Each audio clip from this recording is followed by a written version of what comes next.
没事吧？没事儿，你干嘛呀？跑得满头大汗的，我就摔了一跤，没事儿。你跟我说，你去哪儿了？我没去哪儿，我就是刚才过马路的时候，有个人走得挺着急的，他撞了我一下。我没事儿啊，孩子也没事儿啊。这段时间我们不乱跑，好不好？好，我知道了。我哪儿都不去。我再跟医生说一下，我们做个全身检查。做什么全身检查呀？医生刚才跟我说我都能回家了。我们回家啊。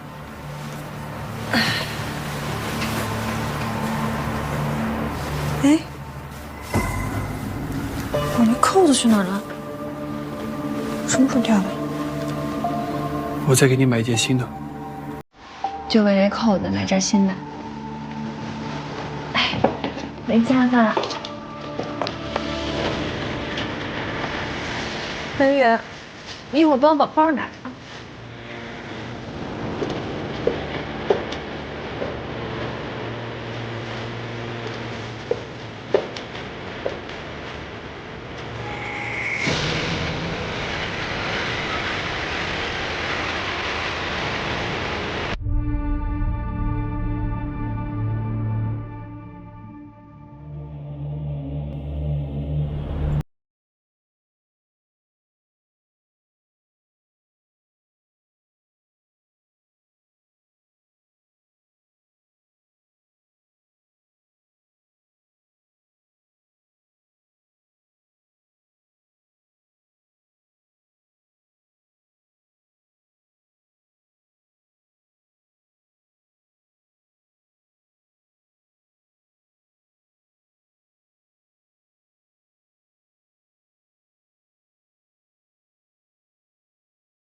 宋老板，迟到了，路上耽搁了。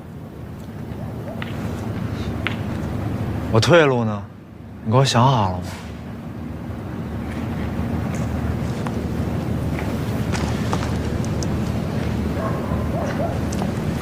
笔洗呢？车上呢。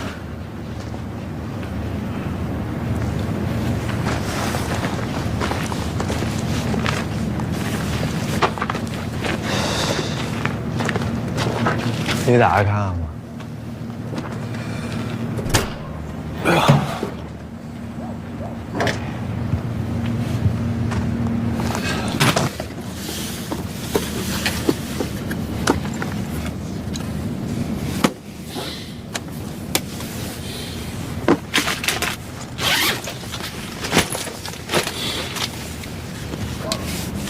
先退路。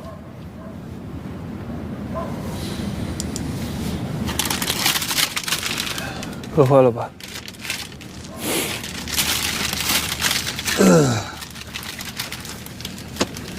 钱、护照。那要是这样，咱还按老规矩来。我这货呀，该给你出还给你出。你说，都给我做的这么周到了，我也不能给您掉链子，是不是？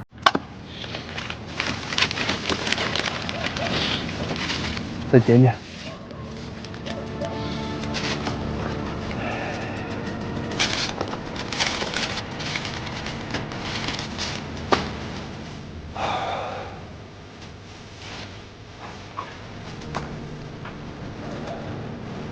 加勒比还不错，那是天堂。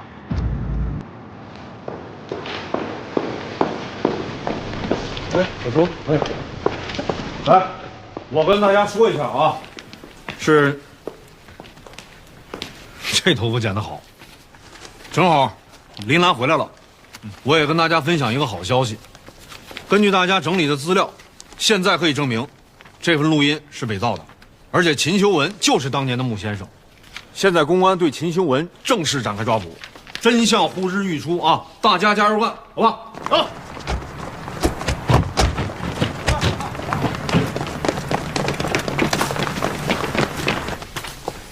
我们不会放过一个坏人，更不会冤枉一个好人。加油！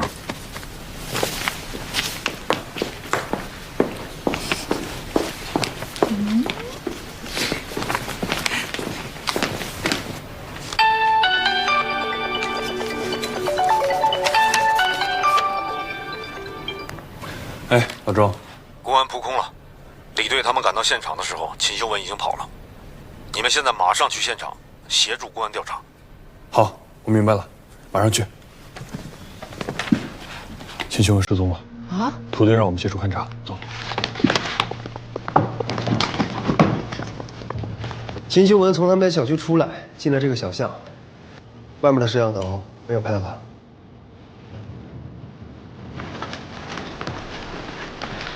想不通。你不是说要尊重真相？我在想，我爸当年知不知道秦修文还有这么一面？还有他跟我爸的死到底有没有关系？他们家是别墅区，人车分离，这车应该不多啊。车辆我已经排查完了，一共有200多辆车进出，车牌号我已经整理好，转交给公安了，正在排查。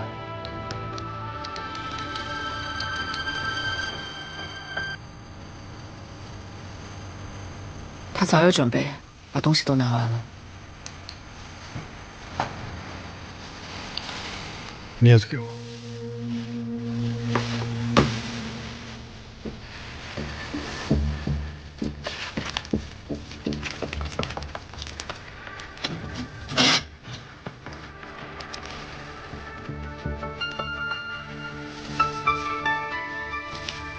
哎，大拿，你帮我把日期往前倒一下。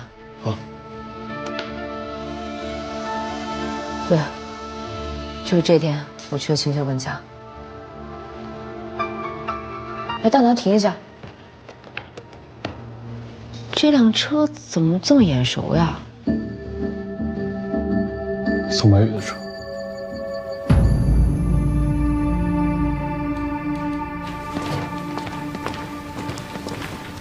宋律师，涂大队，是什么案子？还劳烦你亲自跑一趟。我手里的确是有个案子，还找你了解一下情况。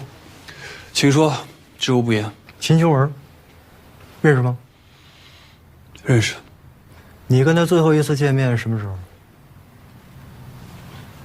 最后一次见面，几天前在他们家。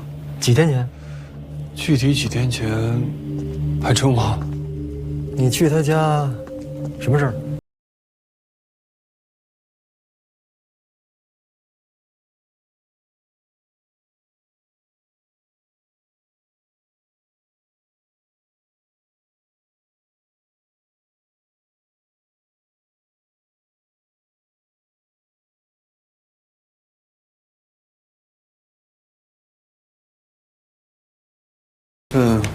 保护受想委托书，因为主体的合同内容呢还没有确定，最后合作关系还没有形成。还有其他材料吗？有，我去给你拿一下。等等，放哪儿了？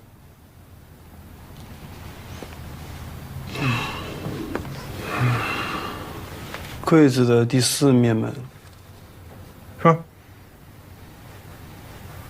这个合同我们需要回去备个案，然后我也还给你，啊。宋律师，我需要你这段时间的行程记录。没问题。还有，宋律师，这段时间就不要离开韩江了。也许用不了几天，我们还会再见面的。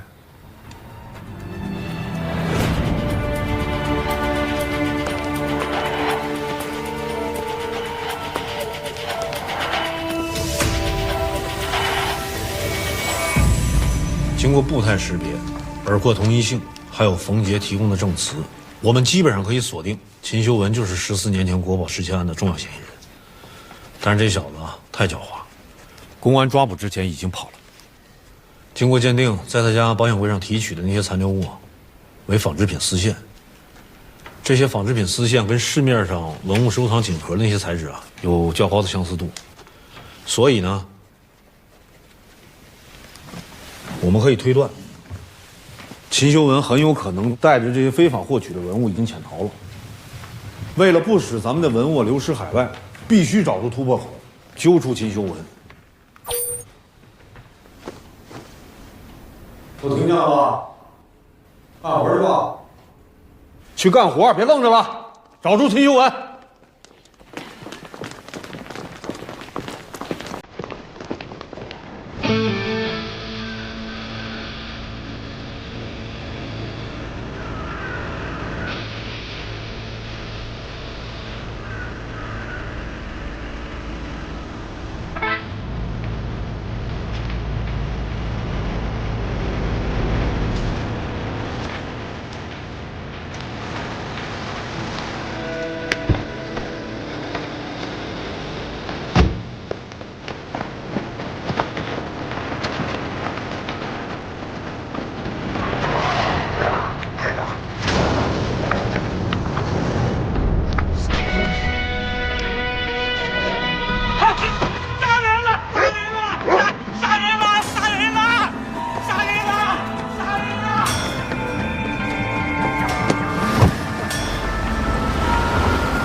怎么起这么早啊？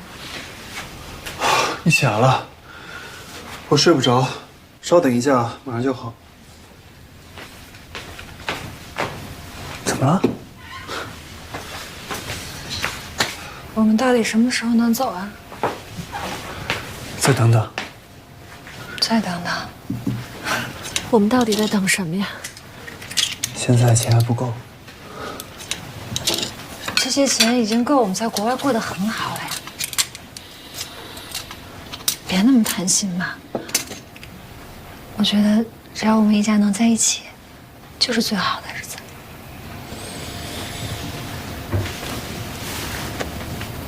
好，听你的。来，早饭吃好，一天好运。二大娘。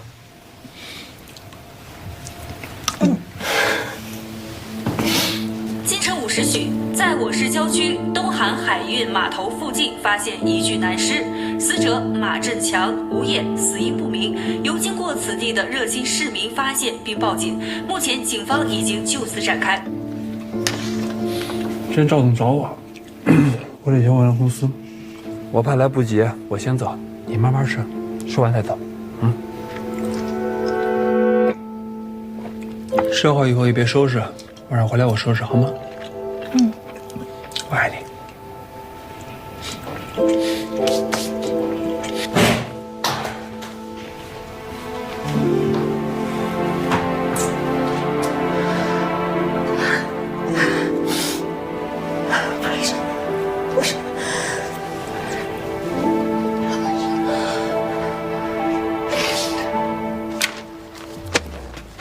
就是敲诈。宋律师，这种事情怎么会摆在我面前？毕竟公司的确对周围村子造成了破坏。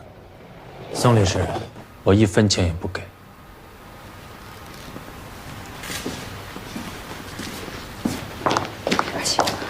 赵总，有2位公安的同志找您。我们是韩江市公安局的，赵董事长，我们现在怀疑你跟一起杀人案有关，请你跟我们回去协助调查。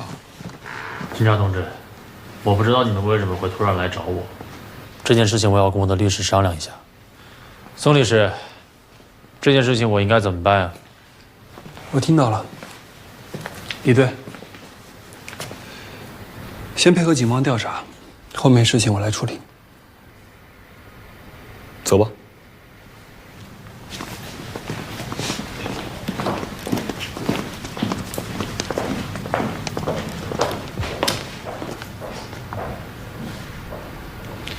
没事，问题会解决的，放心。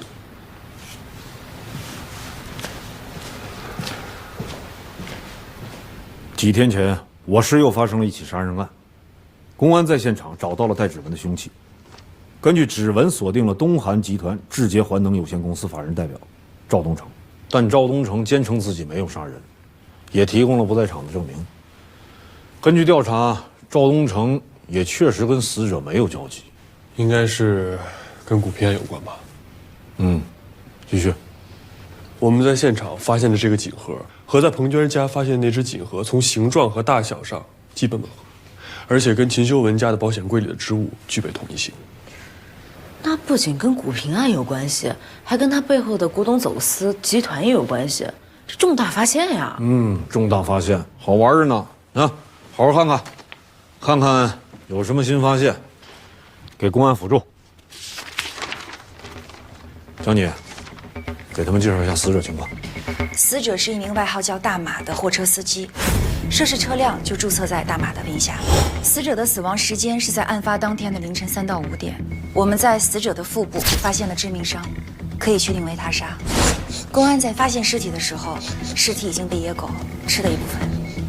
刘浩，有什么想法？继续。公安在现场还发现了5个烟头，与死者的 DNA 是一致的。死者的面部有淤青，有皮下出血，死因是因为肝脏破裂而导致的失血过多。现场发现的3棱刀与死者的伤口也一致。另外，死者身上有多处的撕裂伤，现在已经确定是犬类动物所导致的。哎，我看到现场就有这些肉屑，是野狗咬完之后留下来的人体组织吗？不是，是猪肉。猪肉。公安在现场发现肉屑的脂肪颜色和肌肉组织与人类不一样，进一步的检测之后，可以确定肉屑是猪肉。我看过公安的检测报告，没有任何问题。是为了吸引动物，破坏现场痕迹。根据现场的情况来看，大概出现了4到5条左右的。虽然是乡下，但是突然出现这么多条野狗，不太常见。所以我觉得嫌疑人是在现场抛洒猪肉，想吸引更多的野狗过来啃食尸体，破坏现场痕迹。那这点就奇怪了，凶手他这么缜密，都知道要清洗鞋印，那怎么可能会把凶器留在现场？如果突然出现了单一证据，不足以形成证据链的话，那我们就必须寻找到它存在的合理性。对吧，老郑？有点意思。准备去现场吧，啊。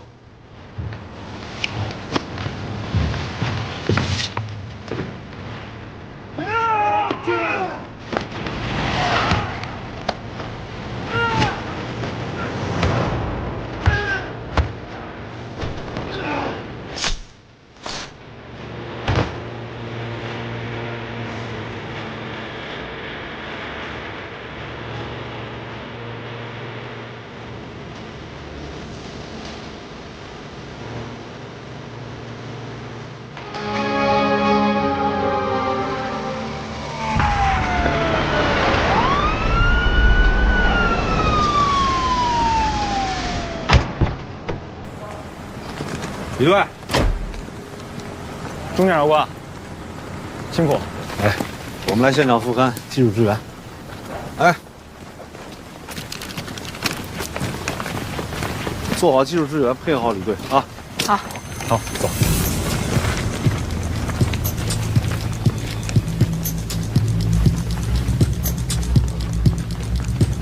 从案发现场的情况来看，死者死后有被拖拽的痕迹。应该是凶手为了干扰我们侦查，故意制造的混乱信息。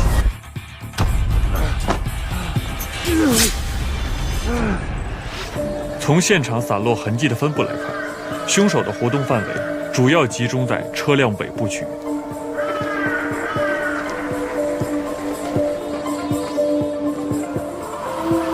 也就是说，凶手杀完人之后，并没有匆忙逃离现场，反倒在现场进行了长时间的逗留，很有可能是个惯犯。不要预判，留下大量清理现场的痕迹，只能说明凶手心理素质过硬，且具备超出常人的反侦查能力。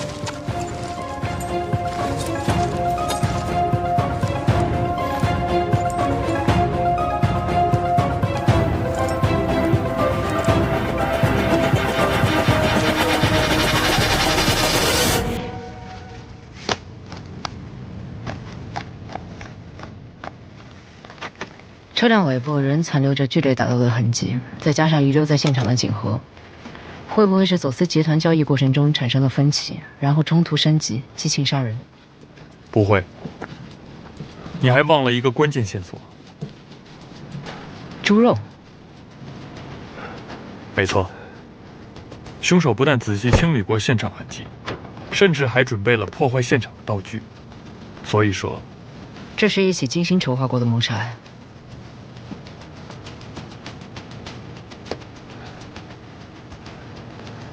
不过你也说对了一点。什么？从凶手的行动轨迹来看，凶手和死者并没有第一时间发生冲突，而是进行了类似交易的行为，且行动痕迹清晰。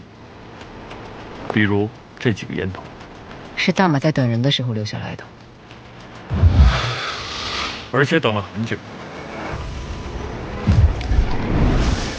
二人先是在这个位置接头，之后一起转移至车辆后，随后发生了肢体冲突。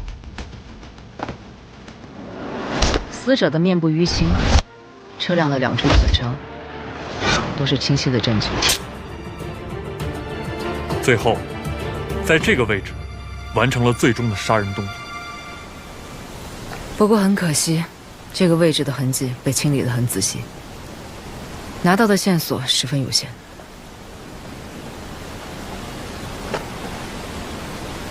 这个位置是现场猪肉抛洒最集中的区域，留下最密集的野狗的痕迹，也因此是整个现场痕迹破坏最严重的区域。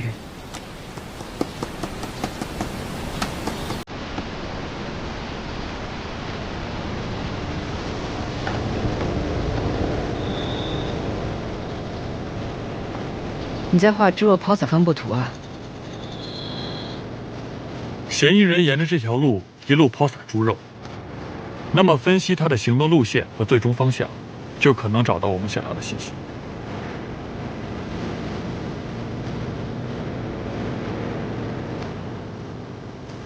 这个地方的猪肉竟然也这么密集。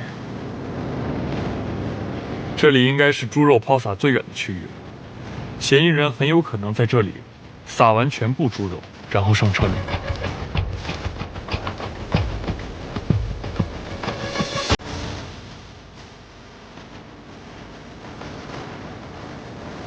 不对，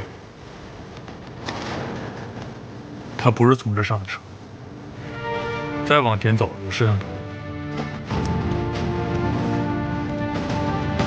嫌疑人是想误导我们的判断。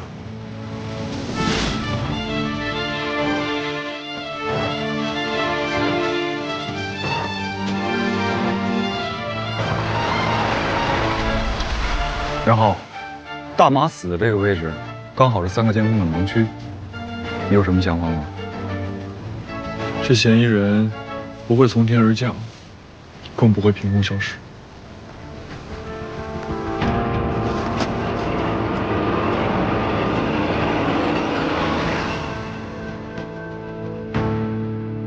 你不觉得很奇怪吗？国保安重启之后，宋白宇跟每一个阶段的关键人物都有关联。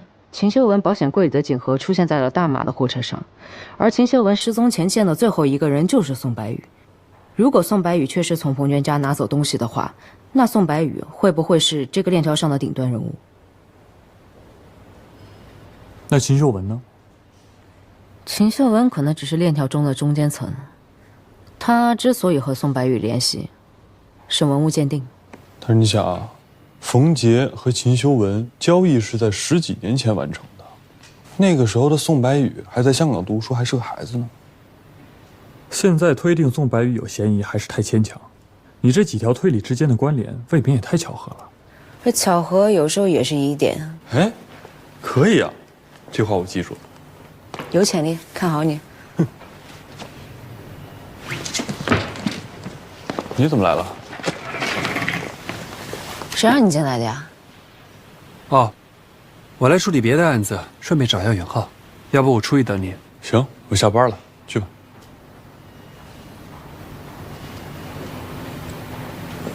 嗯。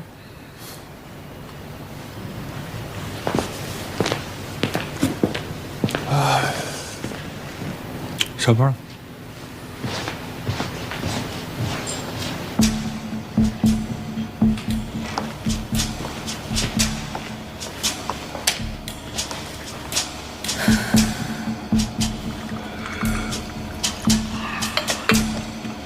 行啊，这手艺不错，也快赶上我了。豆子不错啊，尝尝。觉得好啊，我给你分了一包。回去慢慢品。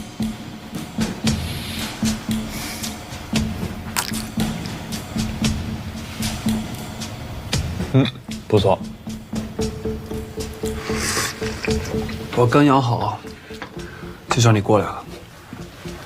这是我一个客户在肯尼亚投资了一个庄园，正捞我入伙呢。你要是有兴趣啊，我分你点干货。这公职人员啊，不能经商，而且我只爱喝。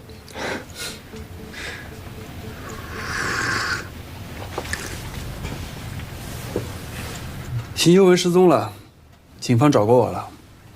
怎么，怀疑到我头上来了？老宋，这工作上的事儿不能说啊。咱们两个好久没有坐下来聊会儿天了。既然说到工作，我就多说一句。你离职的事情，我真的不能左右我客户的行为。我就是做我律师该干的事情。我知道，这事儿我没怪你。这件事儿啊，确实是我的问题，我承认。啊，我就是觉得对你不公平。你干嘛一直待在检察院啊？哎，行了行了，差不多得了。有时候啊，真替你干着急。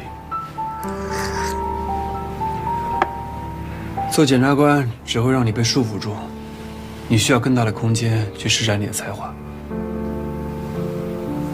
是啊，有的时候我也替你着急。你说你这一猛子扎进坏人堆里，我是抓你呢，还是抓你呢？还是抓你呢？我呀有谱，律师干什么我干什么。哎，我律所合伙人的位置还一直留给你呢啊！你要是愿意，随时来，怎么样？最佳拍档。行了，别画大饼了，我不感兴趣了。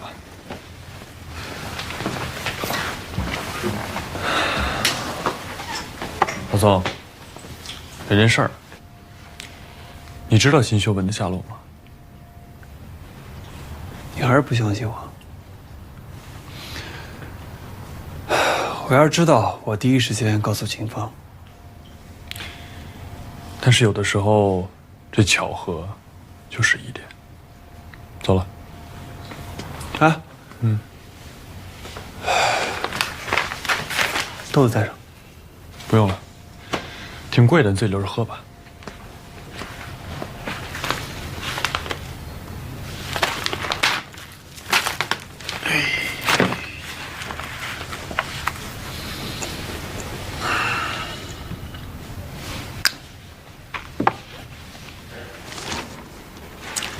公安一共排查了被害人大马死亡前后3小时之内的3个监控，分别是发现被害人尸体路段前后2个监控，以及新航码头监控。在这段时间内，这条路上一共经过了32辆机动车。公安做了实地实验，就这条乡间小路，晚上能见度极低，确实看不见路两侧的东西。开业道正常，继续。在袁浩他们的提示下，公安重点排查了这些车辆，在一段不到200米的路上逗留的时间，基本上所有的车辆都是正常车速通过，唯独这辆。驾驶员是个女性，不到200米开了1个小时，那肯定是停留的呀。没有停留，而是直接开进了码头。这辆车注册在智捷环能公司名下。经过调查，这名女子名叫温婉，是赵东成的秘书。当天接到赵东成的指派，去码头核实一下船只到港情况。老钟，让自己秘书这么晚去码头，有点可疑啊。公安核实过了，温婉白天给码头打了个电话，说自己有事儿，晚点去，因为是老板下的命令，不管多晚都得去，所以半夜去的。根据码头监控显示，他没有作案时间，并且根据保安的口供，车上只有温婉一人。车查了吗？正在查，公安也同时正在对温婉进行问话。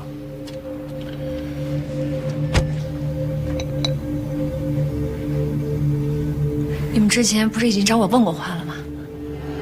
这种问话很常见，你不用紧张，把你知道的情况再说一遍就行了。你最后一次去码头是什么时候？上周3晚上。几点？11点，将近12点吧。这么晚了还要去码头？是这样的，我当天的工作安排有到码头核实到港船只这一项，所以当天我是必须要完成的。从第一个摄像头到码头，需要35秒的时间吗？那这就得看开车人的习惯了。但是多了16秒。什么16秒？新航码头在乡道摄像头的中间，温婉从第1个摄像头开到码头用了35秒，从码头开到第2个摄像头的时候用了51秒，多了16秒。精准。大拿，能再放一下温婉车辆的视频吗？没问题。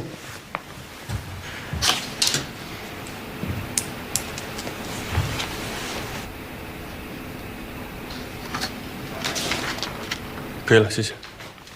老周，从这个视频来看，温婉驾驶比较平稳，驶入和驶出的距离差不多，但是时间差了16秒。温婉应该在路边停了16秒，她或许是在等某一个人，但那个人并没有按约定的时间到上车的地点，或许是什么事情没办完，比如说布置现场。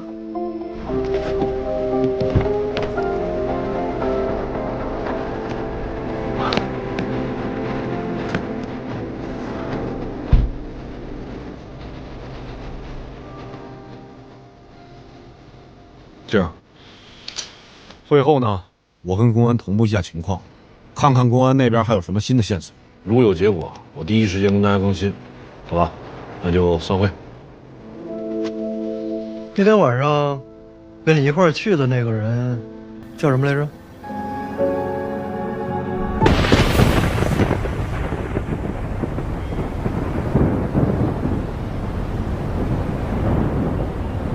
今晨50许，在我市郊区东韩海运码头附近发现一具男尸，死者马志强，无业，死因不明。由经过此地的热心市民发现并报警，目前公安机关已经就此展开密切调查。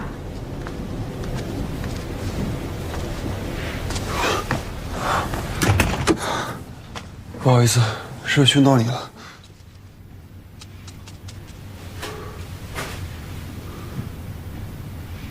今天警察找我过去问话了。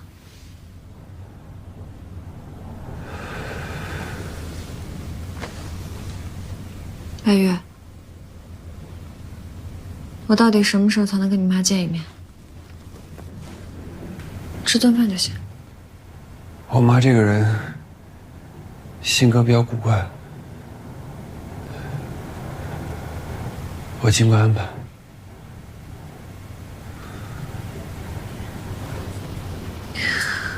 我就猜到你会这么说。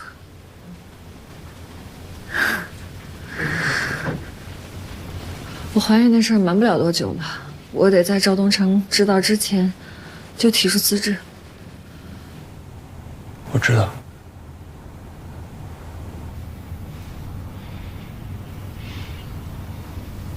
那我先睡。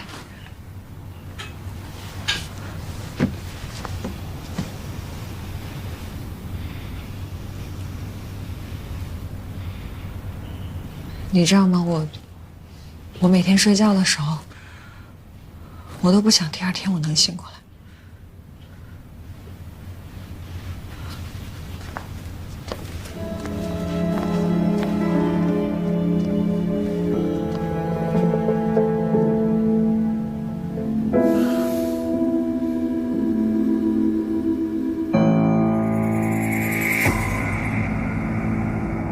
这么晚了还要去码头啊？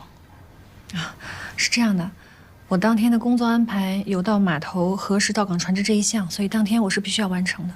哎呦，真够辛苦的。当天你是怎么去的？开公司的车。那天晚上跟你一块儿去那人叫什么来着？没别人啊，就我自己。今天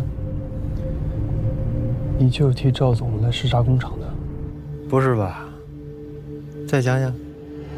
不管谁问起来，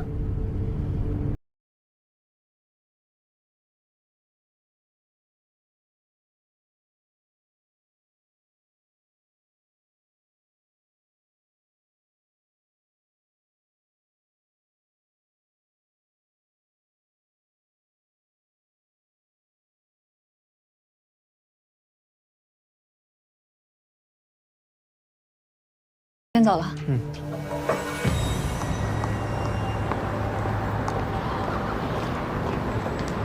温婉的车检查完了，说是去完码头之后的第二天就去洗了车，而且连内饰都清洁过。温婉一定有问题。稍后我把信息同步给钟检察官。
卡贝尔蒂，我开。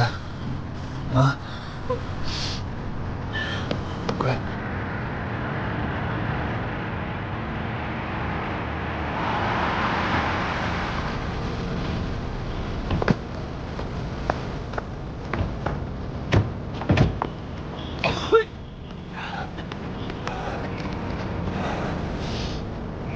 喝点水。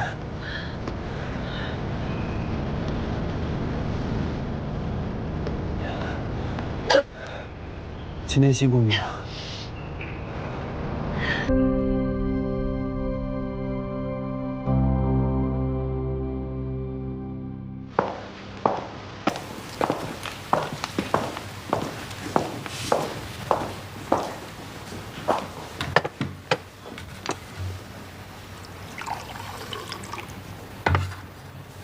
老板，不好意思啊，我回来了晚了。警察找你问些什么呀？就是问那天我是不是一个人去的码头。公安局那帮人上午过来查车了，就是你那天开走的那辆。他们还在怀疑我吗？我觉得不是吧，因为就是一些很常规的问话。是吗？嗯。你出去吧。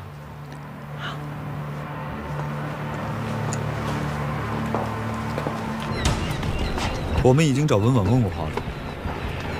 虽然我们查到了他案发第二天的可疑行为，但这些都无法构成有效证据。走，雷伟。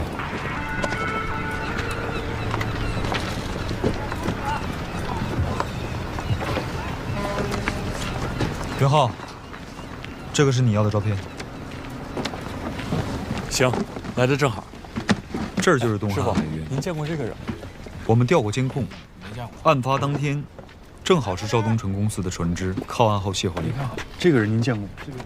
虽然赵东成排除了杀人嫌疑，可无论是作案地点还是涉案车辆，都跟赵东成和东韩海运有着千丝万缕的联系。这里面的疑点非常大。我们分析过，嫌疑人为什么会选择在这个地方动手，很有可能是为了把注意力集中到赵东成身上。好，谢谢啊。他们都没有见过大马。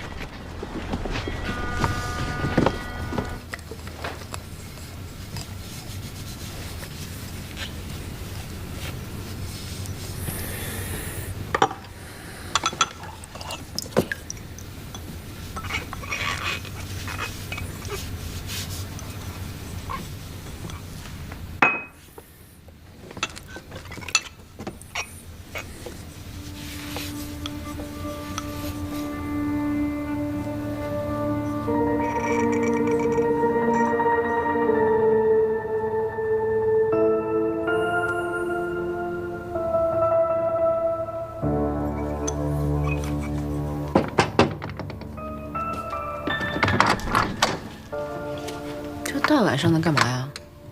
关于指纹，明儿再说吧。哎，我请你喝咖啡。这还差不多。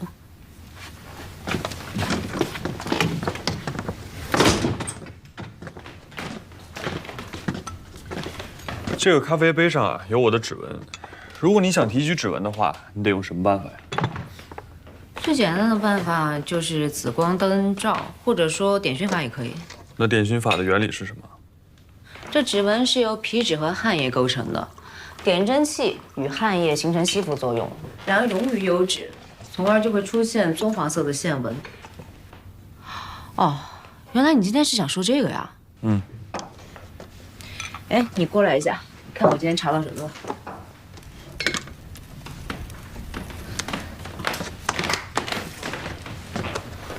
这个赵东成是东韩集团的太子爷，他自己很有想法，专门开了家垃圾填埋的新型环保公司。